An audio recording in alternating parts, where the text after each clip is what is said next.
এরপরে প্রশ্ন হলো, শুকরিয়া স্বরূপ বা শুধু দোয়ার জন্য কি সিজদা করা যাবে? উত্তর হলো হ্যাঁ, যাবে। শুকরিয়া স্বরূপ সিজদা করা যাবে। শুকরিয়ার সিজদা আমাদের দেশে আমরা সচরাচর শুধুমাত্র ক্রিকেট মাঠে ক্রিকেটারদের করতে দেখি, ঠিক না? নাই, ক্রিকেটাররা দেখা যায় যে সেঞ্চুরি করতে পারছে, উইকেট নিতে পারছে, খেলায় ভালো করতে পারছে, জিততে পারছে, তো সিজদা দেয় মাঠে। এছাড়া আমাদের সমাজে শুকরিয়া সিজদা খুব একটা দেখা, অথচ এটা দেখা যাওয়ার দরকার ছিল।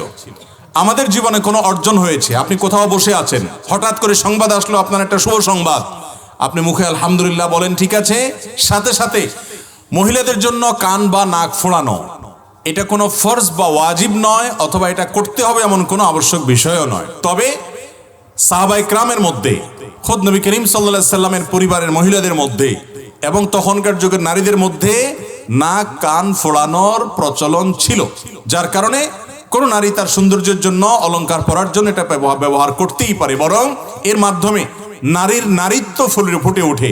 নারীর নারী সুলভ যে সৌন্দর্য সেটা তার মাহরামের সামনে, বিশেষ করে স্ত্রীদের তাদের স্বামীদের সামনে ফুটে ওঠে। এর বিপরীতে পুরুষের সাথে যেন নারীর সাদৃশ্য না হয়, সেজন্য নবী করিম সাল্লাল্লাহু আলাইহি ওয়াসাল্লাম নির্দেশ করেছেন। আজকাল দেখবেন যে পুরুষরা নারীদের মতো আর নারীরা পুরুষদের মতো হওয়ার জন্য কসরত করে। অনেক নারী মনে করে নারী সুলভ যে সমস্ত তার বৈচিত্র্য আছে, বৈশিষ্ট্য আছে, পুরুষ থেকে তাকে পৃথক করে দেয়।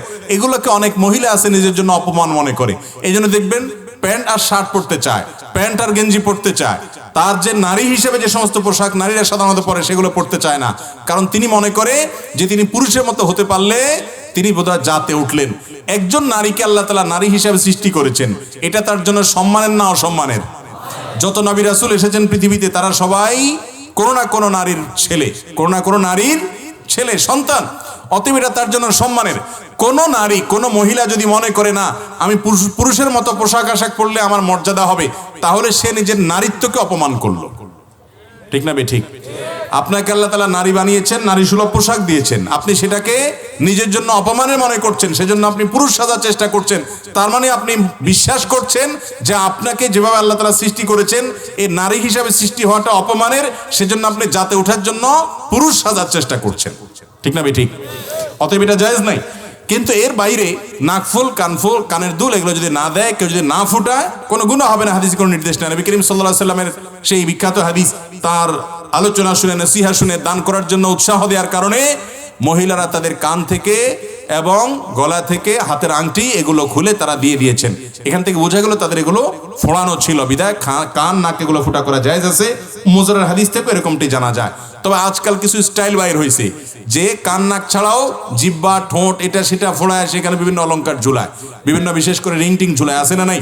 অনেক পুরুষ এগুলো শুরু করছে।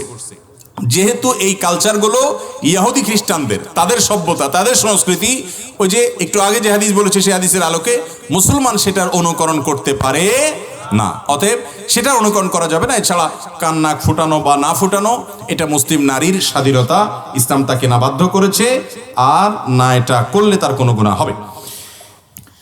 এরপরে প্রশ্ন হলো, মসজিদে দুর্গন্ধযুক্ত মশার কয়েল জ্বালানো যাবে কিনা? মসজিদে যে সমস্ত মশার কয়েল আমরা ব্যবহার করি মশা তাড়াবার জন্য, এই মশার কয়েলগুলো দুই প্রকার। কিছু আছে যেগুলোতে দুর্গন্ধ আছে, যথেষ্ট পরিমাণ কষ্ট হয় এই গন্ধে, আর কিছু আছে যেগুলোতে এত গন্ধ নাই, বরং সেগুলোতে এক ধরনের সুগন্ধি এরকম কিছু একটা অনুভব করা যায়। যে কয়েলে দুর্গন্ধ আছে, যেটা শুঁকলে আপনার কষ্ট হয়, এরকম কয়েল মসজিদে ব্যবহার করা জায়েজ নাই। এগুলো মসজিদে ব্যবহার করা যাবে না। যদি করেন তাহলে সেক্ষেত্রে মসজিদের আদব নষ্ট করার গুনাহ হবে, শামিল হবে। কারণ নবী করিম সাল্লাল্লাহু আলাইহি সাল্লাম বলেছেন, তাতাআযাল মালাইকা বিমা ইয়াতাআযা বিহি বনু আদম। মানুষ যে সমস্ত কারণে কষ্ট পায়, যেগুলোর গ্রানে, যেগুলোর দুর্গন্ধে মানুষের কষ্ট হয়, ওই সমস্ত বস্তুর দুর্গন্ধে ফেরেশতাদেরও কষ্ট হয়। অতএব মসজিদে যদি দুর্গন্ধ থাকে, সেটা মানুষের যেমন কষ্টের কারণ হয়, আল্লাহর ঘর মসজিদে অনেক ফেরেশতারা থাকেন, তাদেরও কষ্ট হয়। এই জন্যই কাঁচা পেঁয়াজ খেয়ে নবী করিম সাল্লাল্লাহু আলাইহি সাল্লাম সরাসরি মসজিদে আসতে নিষেধ করেছেন। কাঁচা পেঁয়াজ খেলে মুখের দুর্গন্ধ দূর করে তারপরে মসজিদে আসার নির্দেশ করেছেন। কেন?